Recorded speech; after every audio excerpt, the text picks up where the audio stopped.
నిన్న గాంధీ భవన్‌లో జరిగిన ఒక కామెడీ అంశం.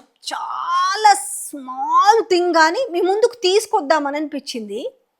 అంటే వీళ్ళకి ఏ రకమైన రెస్పాన్సిబిలిటీ ఉంటది అనడానికి దీన్ని బట్టి మనం చెప్పొచ్చు. నిన్న కేటీఆర్ జన్మదినం ఉంది. ఆయన నేటి విద్యార్థుల వాళ్ళ నేపథ్యంలో వాళ్ళు చేస్తున్న ఉద్యమం కావచ్చు, నీటి విద్యార్థులు ప్రాణాలు కోల్పోయిన వాళ్ళని కావచ్చు, దానికి అనుగుణంగా పిల్లలు ఆ రకంగా అవస్థ పడుతుంటే నేను నా జన్మదిన వేడుకలు జరుపుకోవడం ఏంటని ఆయన దాన్ని నిన్న క్యాన్సిల్ చేసుకున్నాడు.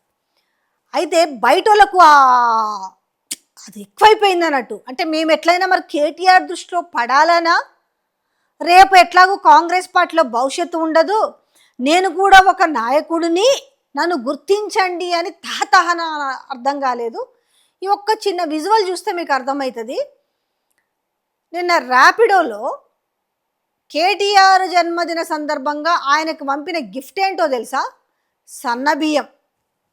అసలు ఇక కాంగ్రెస్ పార్టీ ఇచ్చిన సన్నబియ్యం తప్పితే ఇంతవరకు తెలంగాణలో ఎవ్వరు సన్నబియ్యమే తినలేదా?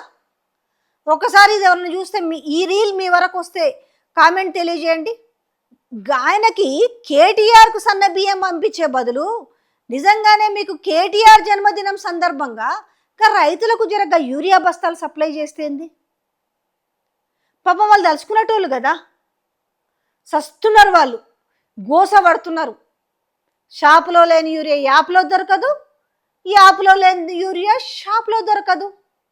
అదే వాళ్ళకు మీరు గాంధీ భవన్ నుంచి కాస్త ఏమన్నా చిన్నవి బండ్లు, అశోక్ లేలాండ్స్ ఇంకేటో చిన్న చిన్న ఉంటాయి కదా, అలాంటి బండ్లు మాట్లాడి కొంచెం వాళ్ళకు పొలాలకి గా బస్తాలు యూరియా బస్తాలు పంపిస్తే ఎంత బాగా తలుచుకుంటోళ్ళు. అంటే మీకు బుర్ర పనిచేయలేదా? కనీసం ఎవరినన్నా అడిగితే మీకు సజెషన్ అని ఇచ్చేవాళ్ళు కదా. బుర్ర పనిచేయక మెంటల్ పనులు అంటారు చూసినావా, గివే అంటారు. ఇది నేనంటున్నమాట కాదు, తెలంగాణ రైతులు ముఖాన ఉమ్మేస్తున్నారు. గదేదో గాయనకు పంపించుడు కాదు కదా, జరగ్గా మాకు యూరియా బస్తాలు పంపిస్తే మాయే గిదే మీకు పోయే కాలము అనేసి అని ముఖాన ఉమ్ముతున్న వైనం.